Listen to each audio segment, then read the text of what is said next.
William Shakespeare ইংরেজি সাহিত্যের এক উজ্জ্বল নক্ষত্র।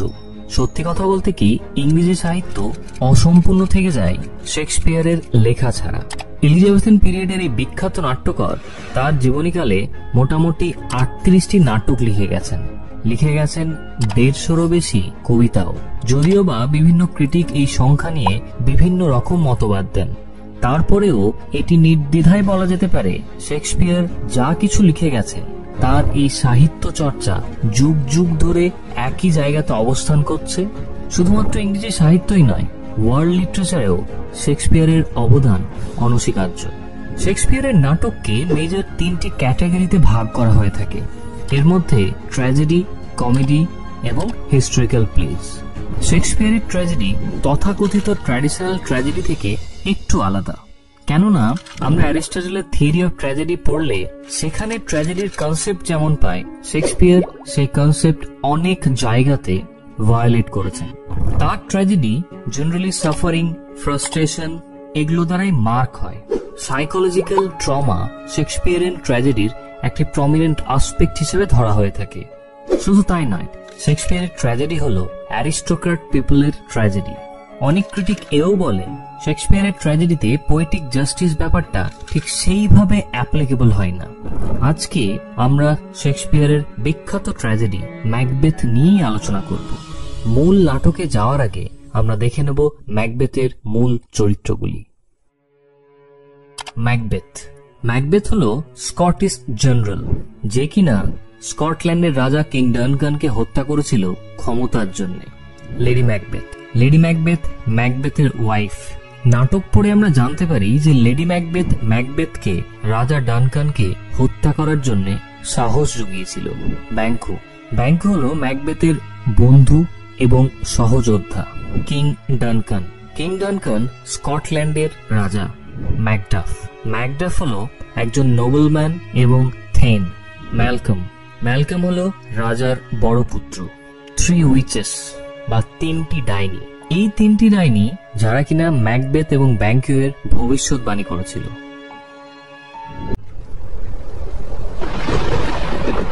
শেক্সপিয়ারের বিখ্যাত নাটক ম্যাকবেথ শুরু হয় একটি ভয়ঙ্কর বজ্রবিদ্যুতের রাতে, যখন 3টি ডাইনি একটি হিথ বা ঢিবিতে বসে ম্যাকবেথের সাথে দেখা করার জন্য অপেক্ষা করে।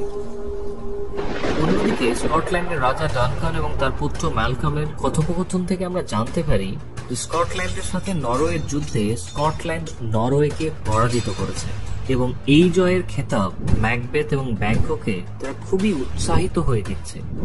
যুদ্ধে জয় করে যখন ম্যাকবেথ এবং ব্যাংকো ফিরছে, তখন এই চরম বজ্রবিদ্যুতের রাতে সেই হিথ বা ঢিবির কাছে তাদের সাক্ষাৎ ঘটে 3টি ডাইনির সাথে। প্রথমে তারা ঠিক বুঝতে পারে না যে এই 3টি জীব আদতে কি পার্থিব নাকি অপার্থিব। হঠাৎ করে এই ডাইনিরা ম্যাকবেথ এবং ব্যাংকোর উদ্দেশ্যে 3টি ভবিষ্যৎবাণী করে। প্রথমে ম্যাকবেথের উদ্দেশ্যে তারা বলে সে বর্তমানে থেন অফ গ্লামিশ হয়ে আছে। এখানে বলে রাখা ভালো, থেন মানে হচ্ছে কোনো একটা জায়গার চিফ বা প্রধান, এবং শীঘ্রই সে থেন অফ কাউডার হয়ে যাবে। দ্বিতীয় ভবিষ্যৎবাণীটি হলো ম্যাকবেথের ভাগ্য সেখানেই থেমে থাকবে না, তার কপালে রাজ তিলক রয়েছে, সে নিশ্চয়ই একদিন স্কটল্যান্ডের রাজা হবে। এবং তৃতীয় ভবিষ্যৎবাণীটি ডাইনিরা ব্যাংকোকে উদ্দেশ্য করে। তারা বলে ব্যাংকো নিজে রাজা হতে পারবে না ঠিকই, কিন্তু তার পরবর্তী প্রজন্ম রাজা হবে। এই 3টি ভবিষ্যৎবাণী করেই প্রচন্ড বজ্রবিদ্যুতের সাথে 3টি ডাইনি অট্টহাসি করে অন্ধকারে মিলিয়ে যায়।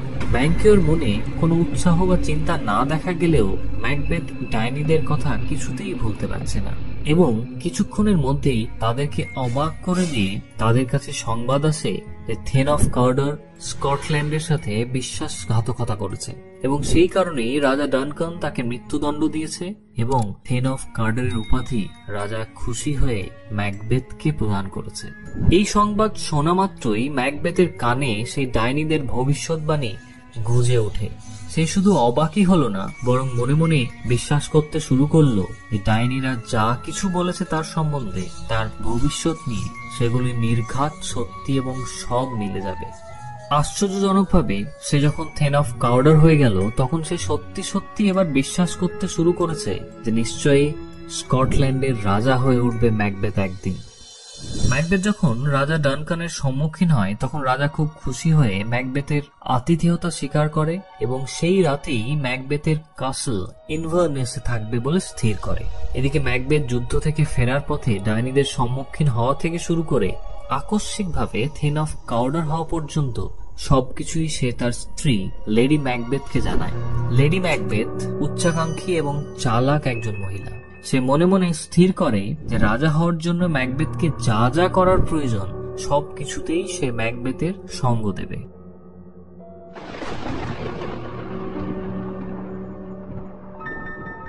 ম্যাকবেথ যখন নিজের কাসল ইনভারনেসে ফিরে আসে তখন লেডি ম্যাকবেথ তাকে খুব ভালোবেসে অভিবাদন জানায় এবং ম্যাকবেথকে সে বলে সে খুব শীঘ্রই রাজা হতে চলেছে। ম্যাকবেথ বিস্ময় প্রকাশ করলে লেডি ম্যাকবেথ তাকে বলে যে রাজা ডানকান আমাদের প্রাসাদে আজ রাতে আসবে ঠিকই, কিন্তু সে আর কখনো এখান থেকে ফিরে যেতে পারবে না। শুধু তাই নয়, লেডি ম্যাকবেথ ম্যাকবেথের উদ্দেশ্যে খুব তীক্ষ্ণ কণ্ঠে বলে ওঠে প্রয়োজন পড়লে সে নির্দ্বিধায় রাজা ডানকানকে হত্যা করবে। ম্যাকবেথ হবে রাজা এবং সে হবে ম্যাকবেথের রানী। লেডি ম্যাকবেথের এই প্ল্যানিং এ ম্যাকবেথ প্রথমে প্রশ্রয় না দিলেও সে বারবার বলতে থাকায় শেষ পর্যন্ত ম্যাকবেথ মেনেই নেই এবং তারা দুজনে মিলে ডানকানকে হত্যার একটি ছক কষে। ছকটি খানিকটা এইরকম: ডানকান যখন রাত্রিবেলা ঘুমোতে যাবে তখন ডানকানের গার্ডস বা দেহরক্ষীকে প্রচুর পরিমাণে সুরাপান করিয়ে নেশায় বুঁদ করে দেবে, তারা যেন কিচ্ছুটি টের না পায়। আর ঠিক সেই সুযোগেই ম্যাকবেথ ডানকানের ঘরে ঢুকে সবার অলক্ষ্যে ডানকানকে ছুরি মেরে হত্যা করবে এবং হত্যার পরে গার্ডস বা দেহরক্ষীর পাশে সেই ছুরি এবং রক্ত ছিটিয়ে রাখবে, যেটাতে সবার মনে হবে যে সেই দেহরক্ষীরাই ডানকানকে হত্যা করেছে। এবং সকালবেলা রাজার হত্যার খবর চারিদিকে ছড়ালে নেশায় বুঁদ হয়ে থাকা গার্ডস বা দেহরক্ষীদের ম্যাকবেথ দোষী সাব্যস্ত করে সঙ্গে সঙ্গেই তাদের হত্যা করবে। তাহলে কেউ আর টের পাবে না, কাউকেই আর প্রশ্ন করার সুযোগ থাকবে না।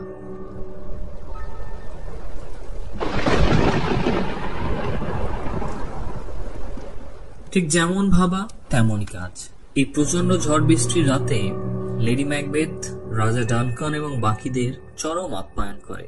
সবাই নিজের নিজের ঘরে ঘুমোতে গেলে রাজার দেহরক্ষীদের বেশি বেশি আপ্যায়ন করে মদ্যপান করানো হয়।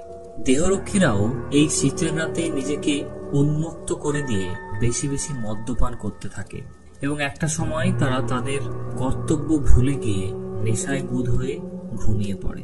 এদিকে ম্যাকবেথ সবার অলক্ষ্যে ডানকানের ঘরে ঢুকে ডানকানকে হত্যা করল। হত্যার আগে যদিও বা সে চরম দ্বিধাবোধে ভুগছিল। সে ডানকানের মতো রাজাকে হত্যা করতে চাইছিল না, কিন্তু তার নিজের রাজা হওয়ার উচ্চাকাঙ্ক্ষা এবং লেডি ম্যাকবেথের উৎসাহ, সে এক প্রকার বাধ্য হয়ে রাজা ডানকানকে হত্যা করে।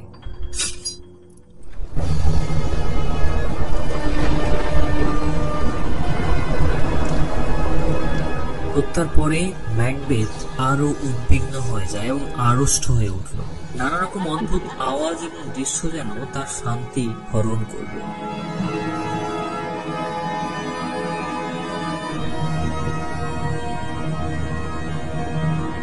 সকাল হলে রাজার মৃতদেহ আবিষ্কার হয়। ম্যাকবেথ অবিলম্বে রাজার দুই দেহরক্ষীকে হত্যা করে এবং দাবি করে যে সে তার রাগ নিয়ন্ত্রণ করতে পারেনি যখন সে বুঝতে পারে যে তারা অবশ্যই রাজাকে হত্যা করেছে। যদিও বা ম্যাকবেথের এই এক্সপ্লেনেশন বেশিরভাগ লোক সন্তুষ্ট হয় না এবং তারা সন্দেহ করতে থাকে যে রাজার হত্যাকারী এখনো মুক্ত। এই চিন্তা ভাবনা করে রাজার দুই পুত্র ম্যালকম এবং ডোনাল্ডবেন তাদের গুরুতর বিপদ টের পায় এবং তারা স্কটল্যান্ড থেকে পালিয়ে যায়। স্বাভাবিকভাবেই রাজার আসন এখন শূন্য এবং সেই আসনের প্রধান দাবিদার হয়ে ওঠে ম্যাকবেথ এবং তাকেই রাজা হিসেবে নির্বাচিত করা হয়। ম্যাকবেথ রাজা হলো ঠিকই, কিন্তু মন থেকে দুশ্চিন্তা এবং সংশয় দূর হলো না।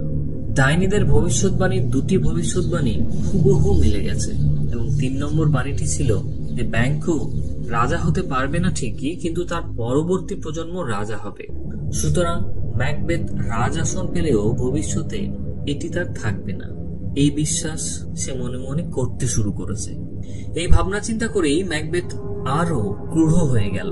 তার খুব কাছের বন্ধু ব্যাংকো এবং তার পুত্র ফ্লেন্সকে হত্যা করার জন্য অ্যাসাসিন বা গুপ্ত হত্যাকারীকে ম্যাকবেথ ভাড়া করে এই হত্যাকারীরা ব্যাংকুকে হত্যা করতে সার্থক হলেও ফ্লেন্স কোনো মতে সেখান থেকে পালিয়ে বাঁচে। এদিকে ম্যাকবেথ সবার মন জয় করার উদ্দেশ্যে রাত্রিবেলা একটি পার্টির আয়োজন করে। সবাই যখন সেই পার্টিতে ব্যস্ত, ঠিক তখন মৃত ব্যাংকুয়ের অশরীরী আত্মা ম্যাকবেথের সম্মুখে উপস্থিত হয়। সেই অশরীরী আত্মাকে ম্যাকবেথ ছাড়া আর কেউ দেখতে পায় না। ম্যাকবেথের রক্ত হিম হয়ে আসে, চোখ বিস্ময়ে বিস্ফারিত হয়ে ওঠে এবং ভীত সন্ত্রস্ত হয়ে ম্যাকবেথ ব্যাংকুকে উদ্দেশ্য করে বিড়বিড় করে কি সব বলতে থাকে এবং পাগলের মতো আচরণ করতে থাকে। তার এই অদ্ভুত আচরণ দেখে পার্টিতে আসা অন্যান্য কার্ডার্সদের মনে সন্দেহ আরো বেড়ে ওঠে এবং রাজাকে হত্যার সন্দেহের তীর ম্যাকবেথের দিকেই যায়। মারিয়া হয়ে ম্যাকবেথ আবার সেই ডাইনিদের সাথে দেখা করে। চারিদিক অন্ধকার, জায়গাটি দেখতে শ্মশান ভূমির মতো। দূরে কোনো এক প্যাঁচা বিভৎস আওয়াজ করে ডেকে উঠল। প্যাঁচার ডাক যেন ডাইনিদের উপস্থিতি জানান দিল। তাদের দেখা মাত্র ম্যাকবেথ তার ভবিষ্যৎ নিয়ে প্রশ্ন করল।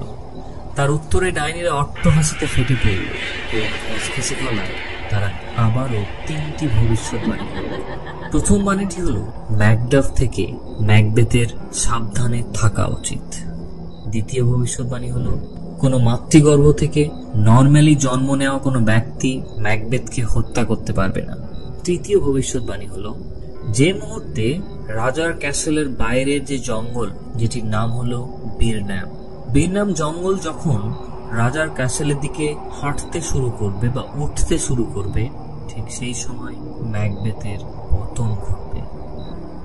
ম্যাকবেথ এই ভবিষ্যৎবাণী দ্বারা সন্তুষ্ট হল, কেননা তার যুক্তি অনুযায়ী পৃথিবীতে সমস্ত মানুষেরই জন্ম নারীর গর্ভ থেকে হয় এবং জঙ্গল কখনো হেঁটে চলে ফিরে বেড়াতে পারে না। শুধুমাত্র ম্যাকডাফকে সরাতে পারলেই ম্যাকবেথ অজেয়। যেমন ভাবা ঠিক তেমনই কাজ। ম্যাকবেথ ফিরে এসে সর্বপ্রথম ম্যাকডাফকে না পেয়ে তার পুরো পরিবারকে হত্যা করে। ম্যাকডাফ জানতে পেরে ক্ষোভে ফেটে পড়ে এবং প্রতিজ্ঞা করে যে সে ম্যাকবেথকে হত্যা করবেই করবে। সে কারণেই ম্যাকডাফ রাজার পলাতক পুত্র ম্যালকামের সাথে যোগাযোগ করে এবং ইংলিশ আর্মির সাথে জোট বেঁধে ম্যাকবেথকে আক্রমণ করার প্রস্তুতি নেয়। এদিকে লেডি ম্যাকবেথ হঠাৎ করেই অসুস্থ হয়ে পড়ে। দিন দিন সে তার জ্ঞান হারাতে শুরু করে। পাগলামি যেন ভয়ঙ্কর রূপ ধারণ করতে শুরু করে। রাতের বেলা আজকাল লেডি ম্যাকবেথ ঘুমোয় না। রাতে ঘুমের ঘোরে হেঁটে হেঁটে বেড়ায় এবং মনের অজান্তেই যেন তার হাতের রক্তের গন্ধ সেটা নিয়ে ভাবতে শুরু করে। শুধু তাই নয়, চারিদিকে শুধু রক্ত দেখতে পায় এবং হঠাৎ করেই ম্যাকবেথ জানতে পারে লেডি ম্যাকবেথ ধীরে ধীরে ভয়ঙ্করভাবে অসুস্থ হয়ে পড়েছে এবং হঠাৎ করেই লেডি ম্যাকবেথের মৃত্যু হয়। ম্যাকবেথ যখন এই খবর পায় তখন এক প্রকার সে ভেঙে পড়ে, কারণ আমরা দেখেছি প্রথম থেকেই ম্যাকবেথের সঙ্গ দিয়ে এসছে লেডি ম্যাকবেথ। আজ আর লেডি ম্যাকবেথ ম্যাকবেথের জীবনে নেই। আর ঠিক এই সময় ম্যাকডাফ পরিচালিত ইংলিশ আর্মির সাথে ম্যাকবেথের যুদ্ধ বাধে। ম্যাকবেথ তখনও তার অহংবোধে অনড়। সে এখনো ডাইনিদের ভবিষ্যৎবাণী বিশ্বাস করতে থাকে। সে বীরম্যান জঙ্গলের দিকে তাকিয়ে থাকে এবং মনে মনে ভাবে যে জঙ্গল হাঁটবে না, অতএব সে মরবে না। কিন্তু সত্যি কি তাই? না। আদতে ম্যাকডাফ এবং সমস্ত আর্মি জঙ্গলের ডালপালা নিজেদের শরীরে বেঁধে লুকিয়ে তারা সেই ম্যাকবেথের ক্যাসেলের দিকে এগোচ্ছিল। ঠিক যেন মনে হচ্ছিল জঙ্গল হাঁটছে রাজার ক্যাসেলের দিকে। এটা দেখে ম্যাকবেথ অবাক হয়ে যায়। তুমুল যুদ্ধ বাধে এবং সময়ের সাথে দেখা যায় ম্যাকবেথের সম্মুখীন হয় ম্যাকডাফ।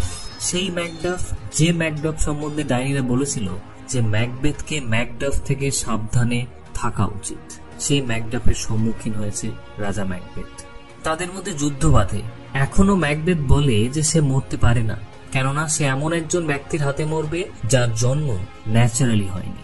তখন ম্যাকডাফ হাসতে হাসতে বলে যে সে ন্যাচারালি মাতৃগর্ভ থেকে জন্ম হয়নি, সে হচ্ছে সিজারিয়ান বেবি, যার জন্ম হয়েছিল তার মায়ের পেট কেটে।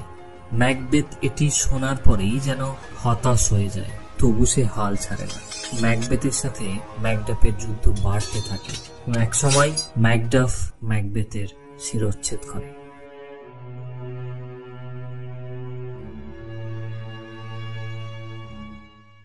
ইংরেজি সাহিত্যের এমনই স্বাদ বাংলায় পেতে হলে চ্যানেলটিকে সাবস্ক্রাইব করে পরিবারের মেম্বার হয়ে যাও। Thank you so much. And always remember, knowledge worth sharing.